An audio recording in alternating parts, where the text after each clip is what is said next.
നമ്മൾ മലയാളികൾക്ക് ഏതൊരു ബ്രേക്ക്ഫാസ്റ്റിൻ്റെ കൂടെയും പോകുന്ന ഒരു കിടിലം ഐറ്റമാണിത്.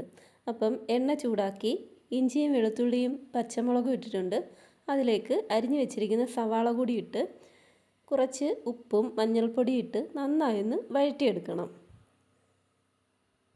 വഴറ്റുക എന്ന് പറഞ്ഞാൽ ഉള്ളി നല്ല സോഫ്റ്റ് ആവുന്ന വരെ ഒന്ന് വഴറ്റിയെടുക്കണം. അപ്പം അടച്ച് വെച്ച് ഇടയ്ക്ക് മൂടി തുറന്ന് ഇതൊന്ന് ഇളക്കിയെടുക്കുന്നുണ്ട്. ഇനി അതിലേക്ക് നമുക്ക് കുറച്ച് കുരുമുളകും മല്ലിപ്പൊടി, മുളക് പൊടി ഇത്രയും ഇട്ട് പൊടികളുടെ പച്ചമണം മാറുന്നവരെ നന്നായൊന്ന് ഇളക്കിയെടുക്കണം. ഇനി 2 വലിയ തക്കാളി കൂടി ഇട്ട് ഒന്ന് അടച്ച് വെച്ച് ആ ആവിയിൽ തന്നെ തക്കാളി നന്നായി വേവിച്ചെടുക്കുക. ഇനി ഇതിലേക്ക് കുറച്ച് വെള്ളം ഒഴിച്ച് ഒരു ഗ്രേവി പരുവത്തിലാക്കിയെടുക്കണം. ലാസ്റ്റിലായിട്ട് നമുക്ക് ഇതിലേക്ക് കുറച്ച് കുരുമുളക് പൊടിയും ഗരം മസാലയും കൂടെ തൂകി ഇനി ഇതിലേക്ക് പുഴുങ്ങി വെച്ചിരിക്കുന്ന മുട്ടയും ചേർത്ത് സ്വാദിഷ്ടമായ മുട്ടക്കറി തയ്യാറായിട്ടുണ്ട്. ഇനി ദോശയുടെ കൂടെയോ അപ്പത്തിൻ്റെ കൂടെ കഴിക്കാവുന്നതാണ്.